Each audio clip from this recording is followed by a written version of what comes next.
Akhirnya setelah beberapa purnama kita tunggu model Alza second generation ni akhirnya muncul juga pada hari ini, iaitu 20 Julai 2022, hadirnya sebuah model Pro 2 yang terbaru, iaitu Pro 2 Alza second generation. Dan desain Alza pada kali ini memang mantap babe.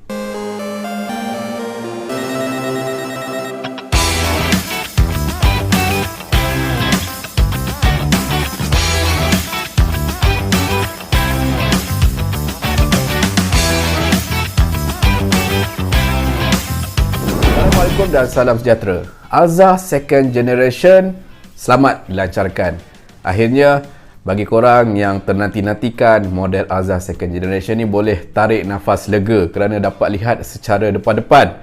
Kita dapat lihat lebih jelas berkenaan dengan reka bentuk Alza second generation.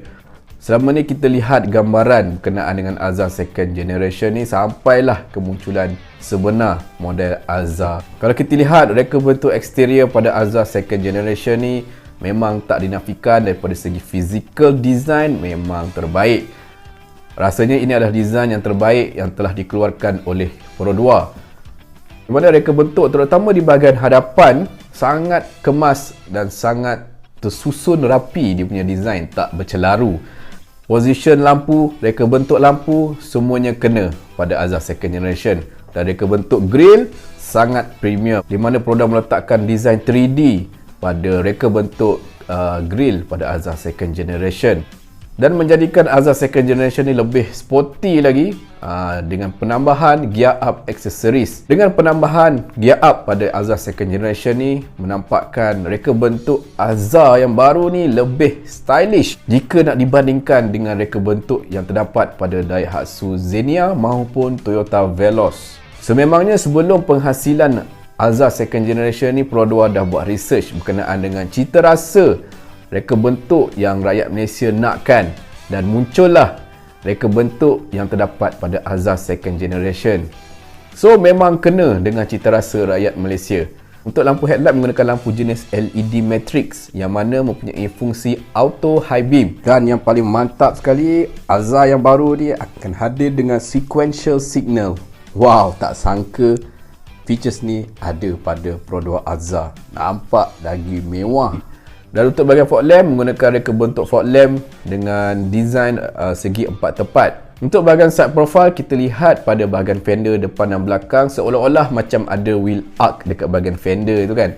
Tapi itu hanyalah sebuah design rekaan yang dibuat untuk menampakkan seakan-akan bahagian tepi ni nampak seperti sebuah crossover. Dan untuk bahagian window line pada Alza second generation ni dia mempunyai kemasan chrome, tapi hanya untuk variant advance sahaja. Untuk size rim pada Alza second generation menggunakan 16 inci dan untuk design menggunakan 2 tone color.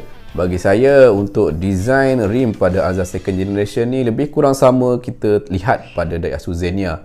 Kalau Pro 2 diubah sikit design, nampak macam sport rim aftermarket sikit, mungkin nampak lagi nice. Untuk bahagian belakang, design lampu tetap sama yang terdapat pada Daihatsu Xenia, juga menggunakan lampu jenis LED. Cuma untuk trim panel tengah menggunakan kemasan glossy black dan juga ada lining chrome dekat bawah. Dan untuk menampakkan lagi kesegakan Alza second generation ni, Pro 2 meletakkan gear up body kit pada bahagian bumper belakang Alza second generation ni supaya nampak lebih sporty dan lebih kemas. Overall daripada segi design eksterior, apabila kita dapat lihat secara depan-depan reka bentuk Alza second generation ni memang dia punya design cantik, kemas, sporty dan juga nampak macam kereta mahal, padahal harga kereta Alza second generation ni bawah 75,000 saja. Korang dah dapat design yang premium. Kali ni Pro 2 betul-betul mengeluarkan sebuah model the real MPV jika nak dibandingkan dengan Alza first generation. Nak kata kereta pun tak, nak kata MPV pun tak. Dia macam ada crisis identity sikit untuk Alza first generation. Interior pada Alza second generation menggunakan dual tone color, sama yang terdapat pada Toyota Veloz, cumanya untuk Alza second generation menggunakan kemasan color hitam dan juga maroon. Dia bukan merah, dia macam maroon sikit. Bagi saya gabungan warna hitam dan merah maroon ni memang kena. Alza second generation akan dibekalkan dengan 9 inci floating display, dan untuk pertama kalinya infotainment display pada Alza second generation ni akan hadir dengan Android Auto, tapi tak ada lagi Apple CarPlay. Dan untuk Android Auto menggunakan wayar, bukan wireless. Tapi okey lah, daripada tak ada langsung kan, Android Auto pun Android Auto lah. Dan untuk meter cluster, Alza second generation menggunakan 7 inci jenis TFT display yang sama terdapat pada Pro 2 Ativa. Untuk center console pada Alza second generation menggunakan kemasan glossy black. Tapi bagi saya, placement yang diletakkan, button, push start button, bagi saya macam kedudukannya tak berapa kemas. Dia macam banyak ruangan kosong yang terdapat pada center console Alza second generation. Bagi saya lebih praktikal kalau Pro 2 meletakkan cup holder dekat bahagian tengah center console ni, seperti yang kita lihat center console pada Proton Iris dan Proton Persona. So tak adalah nampak kosong sangat pada bahagian center console Alza second generation ni. Tapi at least kita dapat design center console yang sama terdapat pada Toyota Veloz, yang mana lebih premium jika dibandingkan dengan center console yang terdapat pada Daihatsu Xenia ataupun Toyota Avanza yang lebih simple. Tapi reka bentuk center console ni hanya terdapat pada variant advance saja, dan untuk variant X dan H menggunakan center console yang sama terdapat pada Daihatsu Xenia, yang mana ia menggunakan handbrake konvensional yang biasa, bukan menggunakan electronic parking brake. Bercerita berkenaan dengan electronic parking brake, Alza second generation akan dilengkapi dengan electronic parking brake dan juga brake hold. Dan features ini hanya eksklusif untuk variant advance sahaja. Dan position button untuk door lock dan unlock diletakkan pada bahagian center console ni juga. Dan untuk center armrest ni bagi saya macam positionnya terlalu ke belakang sikit. Kalau diletak ke depan sikit mungkin akan lebih selesa. Dan juga terdapat kompartmen yang kecil dekat bahagian center armrest ni. Bagi saya sesuai untuk letakkan duit shilling je kot, sebab terlalu kecil. Dan untuk kemasan seat pada Alza second generation ni menggunakan semi leather, bukan fully leather, dengan kemasan color hitam dan juga merah. Dan satu features yang menarik pada Alza second generation ni, kita boleh flip habis untuk kita akses tempat duduk yang ketiga. Bagi saya tempat duduk ketiga ni sesuai untuk penumpang dewasa duduk dekat bahagian belakang third row ni, jika dah dibandingkan dengan keluasan tempat duduk ketiga pada Alza first generation. Sangat sempit. Dan tak ada lagi istilah microwave pada Alza second generation ni, yang mana aircon dekat bahagian belakang akan tersedia pada kesemua model Alza second generation. Berbeza dengan Alza first generation, tak ada aircon dekat bahagian belakang. Sebab tu orang kata microwave bergerak. Dan untuk bahagian boot space pada Alza second generation, jika tempat duduk ketiga ni tak diturunkan, lebih kurang 137 liter lebih besar ruangan boot space yang terdapat pada Alza second generation ni berbanding dengan Alza first generation. Dan untuk penambahan boot space lagi, kita boleh turunkan seat row yang ketiga dan kita akan dapat lebih kurang 498 liter.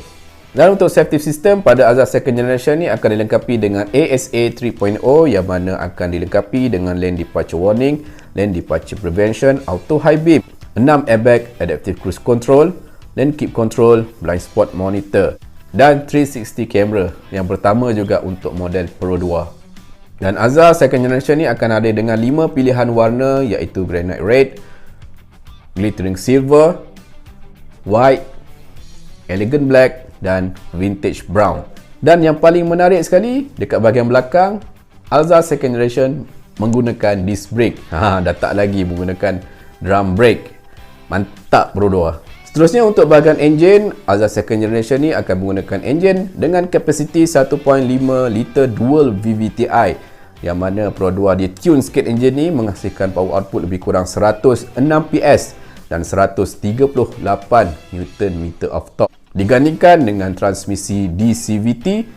Dan kesemua power output yang dihasilkan oleh enjin 1.5 liter ni akan dibawa terus ke roda hadapan, iaitu front wheel drive. Walaupun kalau kita lihat daripada segi reka bentuk fizikal, Alza second generation ni lebih besar jika dibandingkan dengan reka bentuk yang ada pada Alza first generation, tapi hakikatnya sebenarnya Alza second generation dia lebih ringan jika nak dibandingkan dengan model first generation. Kenapa? Sebabnya Alza Second Generation dah menggunakan platform DNGA, yang mana kerangka yang digunakan pada platform DNGA ni dia lebih ringan, lebih sedap lagi dipandu. Yang mana berat pada Alza First Generation lebih kurang 1160 kg, berbanding dengan Alza Second Generation ni lebih kurang 1080 kg. Pengurangan berat lebih kurang 80 kg jika dibandingkan dengan Alza First Generation. So, bagi saya dengan penggunaan enjin 1.5 liter pada Alza Second Generation ni tak ada masalah sebenarnya. Dapat memberikan power output yang mencukupi untuk beban Alza Second Generation, digandingkan pula dengan transmisi DCVT yang mana dapat memberikan lonjakan kuasa yang lebih pada enjin 1.5 liter ni. Dan untuk Alza Second Generation ni diklasifikasikan sebagai sebuah kenderaan EEV yang mana fuel consumption-nya mencapai 22 km per liter. So, sangat jimat. Tapi itu on paper je lah. Mungkin untuk real driving, mungkin drop sikit. Saya anggarkan lebih kurang 18 km per liter. Which is still good kan? Overall daripada segi design, features, safety system dan harga sangatlah berbaloi bagi saya. Dengan harga RM75,000, korang dapat sebuah package MPV. Bukan MPV seperti Alza First Generation. Ini adalah the real MPV 7-seater yang dikeluarkan oleh Perodua. Bagi saya, sangat berbaloi. Itu saja video pada kali ini. Jangan lupa tekan button like, komen, share dan subscribe channel Mekanik. Terima kasih.